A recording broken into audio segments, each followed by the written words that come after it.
Hey there, everyone, and welcome to Pour and Explore, a wine, food, and travel podcast. I'm your host, Nick Elliott, the wine guy. I'd love to be your go-to guide for all things wine, food, and the amazing places they take us. Here on Pour and Explore, we'll sip, savor, and wander through the exciting world of wine, discuss incredible cuisines, and uncover the stories behind unforgettable destinations. Each week, I'll bring you lively conversations with wine experts, chefs, travel pros, and fellow enthusiasts. We'll share practical tips, hilarious tales, and plenty of inspiration to fuel your next adventure. So grab a glass, pull up a chair, and join me as we pour, explore, and celebrate the good life. Let's dive in. Hello, and welcome back to another episode of Pour and Explore, a wine, food, and travel podcast. I'm your host, Nick Elliott, aka the Wine Guy. On this podcast, we dive deep into the stories, flavors, and cultures that make wine, food, and travel so extraordinary. But today, we're exploring a cousin of wine, one that shares its own rich history, diverse regions, and passionate enthusiasts. That's right, I am talking about coffee. Like wine, coffee is more than just a drink. It's a sensory experience, a cultural cornerstone, and a craft that takes, years to perfect. Both coffee and wine originate from specific regions, specific terroirs, with their favorite flavors shaped by the soil, climate, and care of the growers. And much like wine has Bordeaux, Napa, and Rioja, coffee has Ethiopia, Colombia, Costa Rica, Indonesia, and each region brings its own unique character to the beans, telling a story with every single cup. If you're a wine lover, you already know how terroir impacts flavor profiles. Coffee is no different. Coffee from the volcanic soils of Guatemala has its own distinct, rich, chocolatey depth, while beans from Ethiopia, the birthplace of coffee, FYI, are known for their fruity and floral notes. It's a lot like the way a Pinot Noir from Burgundy differs from one grown here in California. And the process might be different, but the artistry, the passion that goes into growing coffee and roasting coffee and ultimately brewing coffee are very much the same as they are with wine.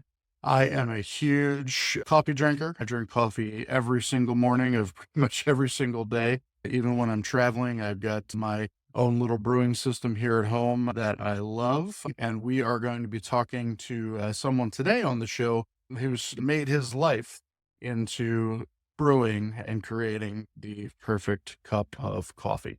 First, let's talk about the culture of coffee. Here in the U.S., coffee has become as much about the experience as it is about the drink, whether it's the simplicity of a morning cup at home, brewed in your Mr. Coffee, or a bustling energy of a local cafe. Are you getting in there? Whether it's your famous mom and pop cafes from your area, or if you like the big chains, it doesn't really matter. Again, much the wine. My philosophy around coffee is you drink what you like. If you like your double foam mocha frap of lattes and so on and so forth, fantastic, awesome.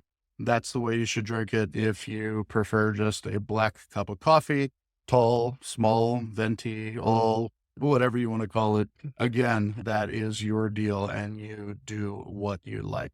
Coffee, it brings people together too. Again, I'm going to draw parallels from coffee to wine all day long here on this episode, and it really does bring people together. My wife and I will sit down in the morning and we'll discuss the upcoming day or what happened the day before over a cup of coffee, going out to coffee with friends, meeting new acquaintances, business acquaintances, personal acquaintances over a cup of coffee. That has been a huge part of our culture for many years, even in that there are coffee chats, coffee dates, meet the next love of your life over a cup of coffee. It is an amazing product, and whether it's here in the United States, having a cappuccino in Italy, or just sipping a cup on the airplane, getting to your next destination, coffee is really what makes our culture go around, or at least keep it motivated here in the States.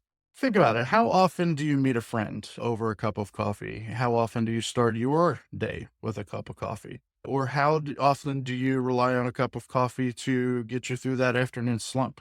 Coffee is woven into the fabric of our daily routines here in the States. And I'll tell you what, I wouldn't be able to get through my day without it. But here's the thing, just like wine, not all coffee is created equal. There is a distinct difference between a bag of mass produced, we'll call it stale coffee from the grocery store. Here I am harping on grocery stores again. Mr. Ralph is not going to be my friend. Kroger's is not going to be my friend because I try to steer you as the listener away from shopping at the grocery stores for wine and coffee as much as I possibly can. And I will continue to do that here as we talk about coffee. You know, that bag, how long has it been sitting on the shelf? Has it been a week? Has it been a month? Has it been a year? You don't know. It's really hard to say. And the difference between a bag of that mass-produced coffee and a bag of artisan roasted coffee is really night and day. And I've experienced that for myself. And that's the reason that I'm hosting the show today with today's guest. His name is Mike Mascow, and Mike understands better than anyone the difference between that mass-produced stuff and freshly roasted coffee beans or ground coffee coming from a local producer, someone who is sourcing great beans from great places, really doing amazing things to them in the roasting process and bringing them straight either to the shelf of their local place or, in the case of Mike, bringing them straight to your door. He has built a company, Roast to Order Coffee and Tea. He has built a company that is built on the belief that coffee should be as fresh as your food. I'll repeat that. Your coffee should be as fresh as your food. And after all, roasted coffee is food and freshness matters. Mike's journey into coffee began with a single life-changing sip of coffee made from freshly roasted beans. That moment didn't just open his eyes to the potential of coffee, it inspired him to dedicate his life to sharing that experience with others. We're going to talk to Mike in just a few minutes, so stay tuned for that. We're going to talk a little bit right now about the places that make coffee such an amazing thing, like Napa, like the Barossa Valley in Australia. As I mentioned earlier, these places bring their own specific tastes and aromas to the finished product. And it really has become not only an American custom, but really around the world. Places like Costa Rica do amazing things with coffee. And that's another great example of coffee culture around the world. Places like Colombia, Vietnam, they dominate coffee production. And each of those places is contributing something unique to the global coffee tapestry. And it's absolutely fantastic. Just like wine, coffee production has its hidden gems and coffee has its underappreciated treasures as well. And I can't wait to dive into my conversation with Mike, and he's going to dive into that a little bit more when we chat. In this episode, we are going to explore how coffee roasting is both an art and a science. We're going to talk about why freshness matters. So just like fresh vegetables, again, coffee is food, and that's the way we would love for you to think about it. We're going to dive in here in just a couple of minutes. Whether you're listening with a cup of coffee in your hand or just imagining the aroma of freshly roasted beans, this episode is for you. It's for all of my coffee lovers. And if you're a wine lover, I encourage you to think of coffee as another avenue for exploration. Let's get out there. Let's taste some Colombian coffee. Let's taste some Ethiopian coffee. Let's taste some coffee that was grown in Vietnam or in Brazil. And Brazil, by the way, has quickly taken over as the largest coffee bean producer in the world. They have unfortunately seen some effects from weather and things like that recently, and that is absolutely unfortunate. And we're going to touch on that just a little bit as we talk with Mike. All right, let's not wait any longer. It is time to get in there and talk about the world of coffee with the founder of Roast to Order Coffee and Tea. Thank you so much, All right, everyone, welcome to our interview portion of the Pour and Explore podcast. I'm here today with the owner and the coffee guru himself, Mr. Mike Mascow. He is the owner of roast2order.shop, and he is all about bringing you the freshest coffee possible out there. Mike, welcome to the show. Thank you so much. Thank you so much.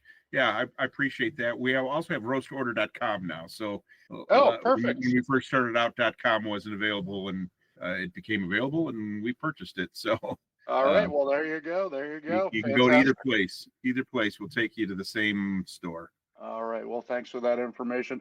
We're going to talk a little bit about coffee today. As I talked about in the lead-in, there's all kinds of great stories behind coffee, and I want to focus a little bit more about your personal story right now for our listeners. So tell me, you started with a love of coffee, and the first time you tried coffee made from freshly roasted beans, it was really a transformative experience for you from our previous conversation. Tell us a little bit about that aha moment for you that got you started. Yeah, I started drinking coffee before I can remember.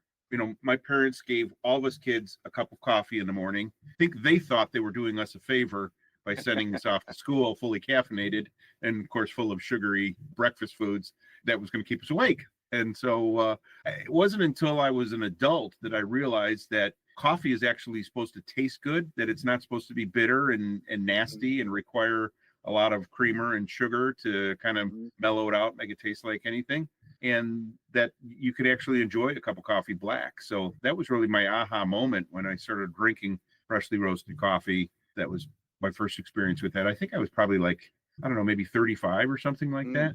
Yeah. So that set off a little light bulb for you. And so the importance of the fresh roasted coffee. Tell our listeners who might not understand the difference, how does it impact the actual experience? So I was in the IT world at the time, and, I probably drank 2 to 3 pots of coffee a day. And that's not healthy. You shouldn't drink 2 or 3 pots of anything, and I wound up with severe, I thought I had an ulcer, and it was just severe acid reflux from all of that, and probably a lot of stress that I was under at the time as well for business. And that's when it really kind of opened my eyes up that, you got to be careful about what you're putting inside your body, and garbage in, garbage out. When we did start to get into the freshly roasted coffee, we found out a lot about bad beans and the bad storage of beans and how that affects everything. It affects taste. It affects things like acid reflux, and paying attention to good quality ingredients. It would be just like going out to the store, and let's say you had a hankering for a really good juicy steak, and you went to the budget section and you pulled out something that was old and frostbitten and all that. It wouldn't taste the same. So, when it comes to things like coffee and teas to some degree as well, you really should explore what it is that you're drinking and make sure that it is organic, that it is, every step along the way, that it's good for you and it's going to be the best. And then it's up to you once you get it home, how you're going to handle it and store it and whatnot. So we can talk about all those things if you like. Every now and then I need a reminder of it. And I just recently had an email from a rather perturbed customer who had done things the complete opposite way that we would expect the beans to be handled once they're in your house. And I'm sure you can equate this to wine very well. You uncork a wine, and maybe it's a really expensive wine, and you're not going to drink it all in one sitting. You're not going to just put it on the counter and leave it sit, or maybe not even put the stopper back in it. I mean, there are things that you have to do to preserve that wine to keep the oxygen off, because oxygen is oxidizing everything. It's oxidizing us right now as we're sitting here talking to each other, and it's oxidizing all of our food and everything. And so you have to protect, just like you would your wine, you have to protect your coffee beans and your tea as well from those effects. And that was exactly going to be my next question is, the coffee just sitting around, obviously there is an oxidation, and the same exact thing happens to wine. So you're right on point. I talked in a previous episode about not buying my wine. I don't like to buy wine at the grocery store, for example, because wine is a living, breathing organism, and especially when you have a cork, oxygen is going in, oxygen's coming out, et cetera, et cetera. It's also being exposed to light, and light is harmful to wine. I'm sure it's harmful to coffee as well. So keeping your wine, your coffee in a protected way. And actually, when you and I first had our conversation, that's what sparked it off for me, because I was thinking about how similar coffee and wine are to one another. So I'm so glad we were able to have this conversation. Very cool that, we're talking that we've met. And it probably, with the one exception for wine, would be the age. Of course, age and light is the three killers of coffee. And of course, wine sometimes is much better if you let it age properly. But I've had people find old bags of roast to order coffee in the back of a pantry and tell me that they forgot about it and they pulled it out 18 months later. Now, the bag was sealed the whole time. It was, it hadn't been opened yet from us. And we use the highest quality bags that you can get so that it will preserve the shelf life. And 18 months later, they were saying it really still tasted great. It tasted better than anything that you could get at a grocery store. And I was impressed by that. I mean, roast to order coffee doesn't last in our house for months. It's gone.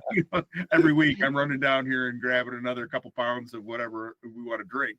And that's the cool part about it. But it's nice to know that. So if you do things the right way, just like if you do with wine, if you're conscious about what you're doing, you can preserve it. And we actually have a coffee, which is an espresso coffee. It's called aged Italian espresso. And it's actually better if it's a little bit older. If it's about a month past its roast date, it's completely degassed by then. And the degassing process, by no means am I an expert in any of this or an expert taster by any means. And I'm older, so my taste buds aren't as good as they used to be.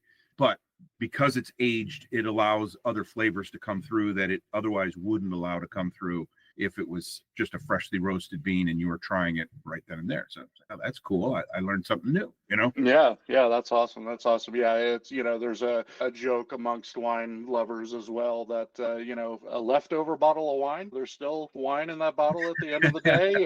What do you call that? Yeah. Yeah, Never seen it before. There's no such thing as a, wine leftovers. Yeah. That's fantastic. You've also gotten into teas a little bit. Very and much. I know you're sourcing teas from all over the world. Tell us a little bit about that. Yeah, that is such a cool world. And if you're really concerned about health benefits, look into tea, because there are so many cool things that tea can do for you and so many natural things. We've got all kinds of information on our website. I've had people ask me interesting questions like about honey and putting honey into tea. You do have to be careful. Honey is a living, breathing organism as well. And you actually can lose some of the effects, the natural effects of honey, if you put it into a scalding cup of tea, So, I mean, it still tastes good. It still tastes excellent, but it's probably not giving you quite the level of antioxidants or whatever else that you're looking for. So there's a lot to tea. And again, we're all about information. So our website, we try to just keep putting more and more and more information out there. Now we're shooting videos and putting those out there. And I had a landing spot on YouTube. I don't know what happened to it. YouTube, I'm kind of locked out from it, so we had to create another channel. But one of these days, I'll get with YouTube and we'll see if we can combine the two of them together. In the meantime, we continue to process video and provide good, useful information, like what's inside of tea. Like L-theanine is a compound that's found in black and green tea primarily, and it's really, really good for you. And if you haven't looked at the effects of L-theanine, you really should. That's the letter L-theanine. And it's a compound, it's an amino acid, and it'll do things for you, help you with your focus and your awareness, but it also helps you with things like sleep. And they've done research where it's helped lower people's blood pressure. So it's like, oh, cool. I mean, I'd much rather put something natural in my body that's good for me than, taking a bunch of pills and, not knocking the, pharmaceuticals, but, I'll take a natural enzyme or anything like that, or amino acid any day over taking a pill. Absolutely. I mean, people have been drinking, green tea for centuries and centuries, Yeah, millennia, right. for the health benefits, et cetera. I can only imagine it goes beyond our understanding, even, the health benefits of what tea can do for you. Tea is the second most consumed beverage in the world, number one being water. So when you know that tea is being consumed that much, it's like, wow, there's something to it. And if you're not in tune with it, maybe think about getting in tune with it and start to figure it out. And you might find something that you really, really like too, you know? That's fantastic. Well, I love the information that you're giving. It's going to be great for our listeners. If you're listening, head over to roast2order.com or roast2order.shop and check out some of the great information that Mike has for you over there on that website. So speaking of information, something I've been dying to ask you is tell me about your perfect cup of coffee. How do you brew the perfect cup of coffee? Hands down, there is no better way to make a cup of coffee, in my humble experience and opinion, than with a French press. Okay. There's so many different coffee makers out there, and you can spend a lot of money on a fancy automated coffee machine. But I've never found anything that beats what I can do in a $25 French press. Now, we have French presses that we sell on our website, and they're a lot more than $25, but they're also, they're industrial strength. You can't break these things, and they come with 5-year warranties and stuff like that. So they're good quality products. And so that's why they're priced accordingly. But just grinding it to the proper consistency for what you're making it. And then the key is the water has to be between 195 and 205, not boiling, not 212, 195 to 205. And the water has to be in contact with all of the grounds consistently for between 3 and 5 minutes. Therein lies the rub with any automatic coffee maker. And the water is coming through the coffee grounds. It's maybe in contact with it for 10 or 15 seconds before it's saturated its way down and it's coming out and it's landing in the carafe underneath. So anything that's abbreviated like that, like a Keurig machine is a great example, and a Nespresso is another great example. They're blasting water through a little teeny tiny cup. It's only in contact with the grounds for seconds. That's not enough time for what's in the coffee to fully bloom and to saturate in the water, versus a French press where you just stir it around, you let it sit, it settles, it does its thing, the coffee all blooms out, and it just, I had people for a long time telling me, Mike, nothing is going to beat a French press. I thought nothing could beat my bun. And then I tried, we were forced to try coffee out of a French press. We were in Denmark at the time. And the apartment that we were renting, they didn't have any automatic coffee makers. They had a French press and we had the internet. So I'm like, well, I guess we're going to figure out how to use this thing. And I'll be darned if it wasn't the best cup of coffee I think I'd ever had at that point. We got home from that trip.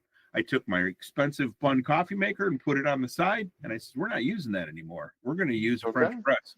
And I would say we probably have in our collection right now about 6 or 7 French presses up in our kitchen of different sizes and different ways. And usually if you come over to our house for coffee, everybody's taste is a little bit different. Everybody likes something a little different. Some people like a light roast. Some people want a Costa Rican. Somebody else wants a dark French roast.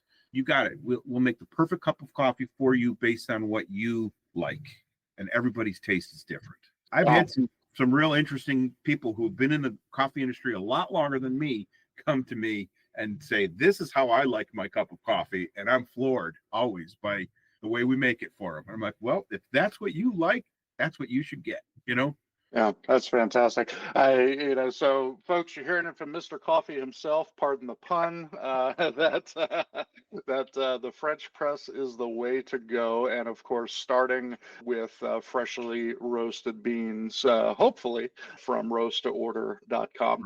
You definitely want to check that out. So looking ahead, we're recording this episode here on the 3rd of January, 2025. Happy New Year, by the by. Let's talk about some things you're looking ahead for the year. What do you have coming up that's new and exciting? Always something new coming up. Sometimes what happens, not sometimes, all the time, what happens to us is coffees come and coffees go. So just recently here, for about an 18-month period of time, we did not have anything that was worthwhile in the Kona area, Kona coffee from Hawaii. Now all of a sudden we've got strong Kona connections, and we've got a great bean.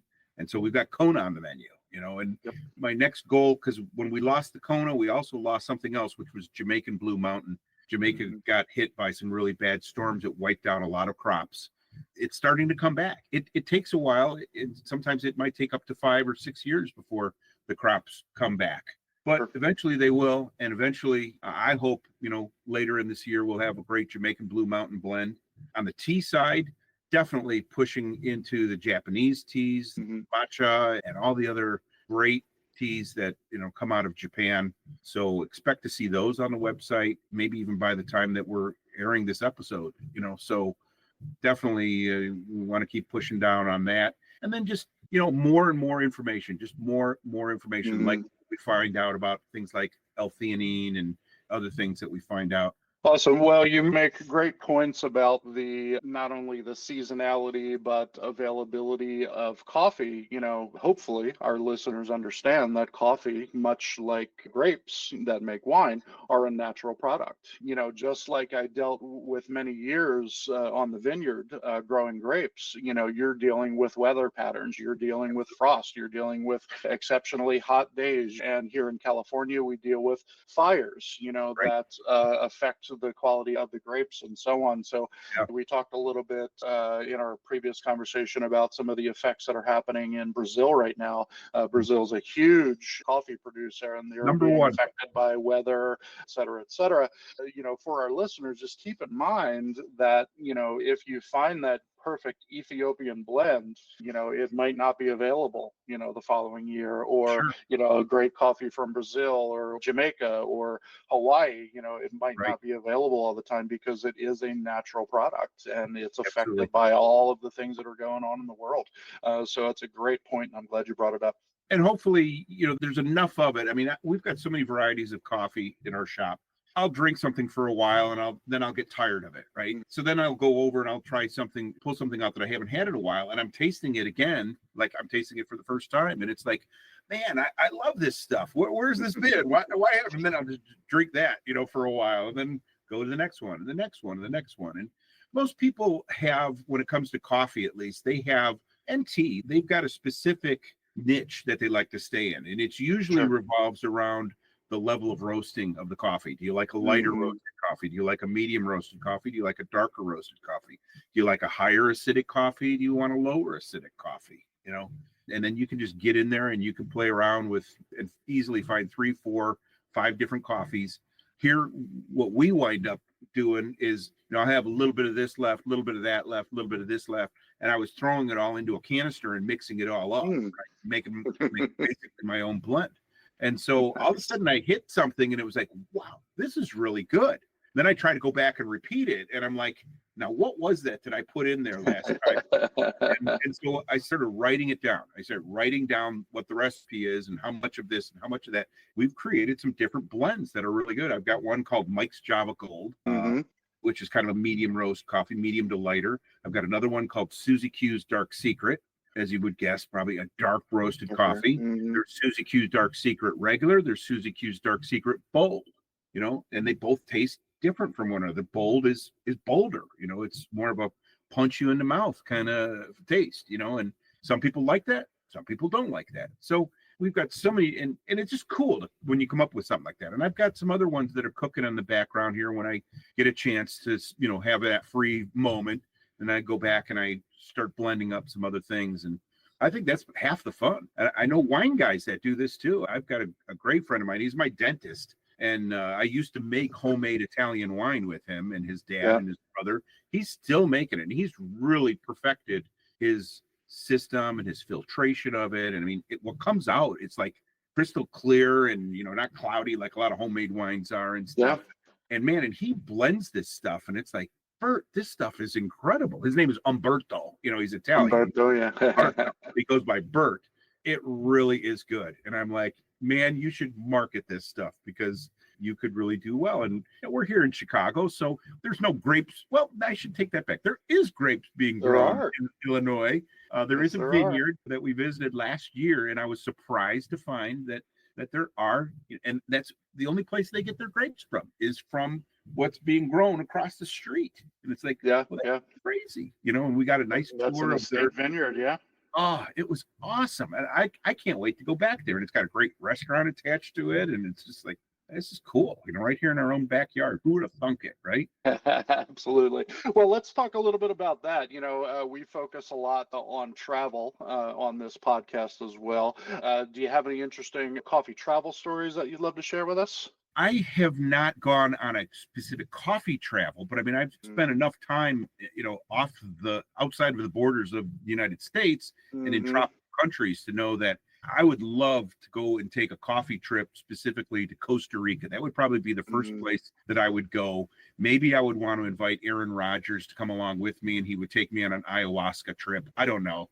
I don't know if I got enough courage to do that, but Costa Rica is so serious about coffee. At one time, they had laws that they could not export anything out of Costa Rica that wasn't a certain grade and a certain type of Arabica coffee bean. So they've relaxed it a little bit. And so what's happened is the price of Costa Rican beans have come down accordingly. But yeah, it's just like, Costa Rica would be a great place to go. Guatemala would be another great place to go. Hawaii would be a wonderful trip, and then go into the Kona region and, experience that. So there's lots of cool places that you can go. And like Costa Rica in particular, Costa Rica is just a clean, cool country. They've really got things under control there. I would not be concerned at all about safety going into Costa Rica. In fact, I know people who are dual citizenship, United States, Costa Rica, and they live part of their year in Costa Rica. And it's like, I think it's about 0 degrees outside, maybe not quite, maybe 12 degrees outside right now. Yeah, Costa Rica sounds like a pretty good place to be right about now, It absolutely is. From someone who's been to Costa Rica about a half a dozen times, I can say that it is one of the most amazing countries. It's beautiful. The people are awesome. The landscapes between mountains and jungles and beaches and beautiful lakes. And it's such a beautiful country. And I've toured some coffee plantations in Costa Rica, and it is a sight to see, to say the least. So our Costa Rican coffee that we have on our menu is from Terroir. And there's probably 14 different growing regions in Costa Rica for coffee beans. Terroir is supposed to be the best. And now I've got a neighbor who came from Costa Rica a few years ago, and she married my next door neighbor, and she loves our coffee. She absolutely loves our Costa Rican coffee. But when I've got an actual Costa Rican native who's craving the Costa Rican beans that we've got, I know I've hit upon a pretty good one there. But like you said before, they may not always be there. They may not always be the same. We're very particular. We're very selective about what we take. Our buyers know what it is that we'll accept and what we won't accept. And sometimes we run out of stuff, so. Yep, natural products. That's what it's all about. Well, Mike, it's been such an awesome time having this conversation with you. I can't tell you how much I appreciate you coming on to the show and, sharing your knowledge with us. I invite all of our listeners to head over to the website. Again, it's roast2order.com or roast2order.shop, and check out Mike's selection of amazing coffees and amazing teas. And I look forward to getting mine in the mail. Absolutely. Mike, Happy New Year to you. Thank you so much for being on, and we'll talk to you real soon. Thank you so much. I'm so glad that we've had this time and that we've met, and I look forward to many more great podcasts from you guys. So you've got a new fan here. All right. Cheers. I'm going to hold up my coffee cup that I just finished. I got one over here somewhere.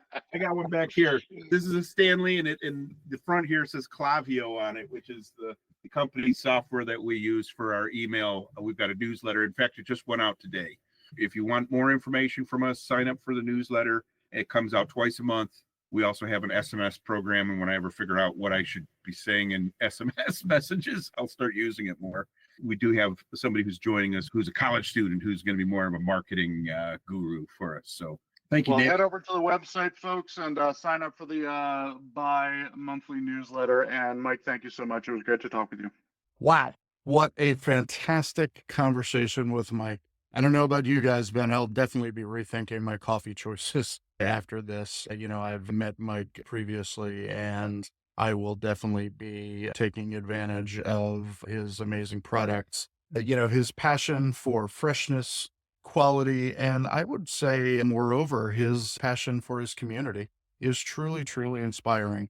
And I really appreciate it. Thanks, Mike, for being on the show.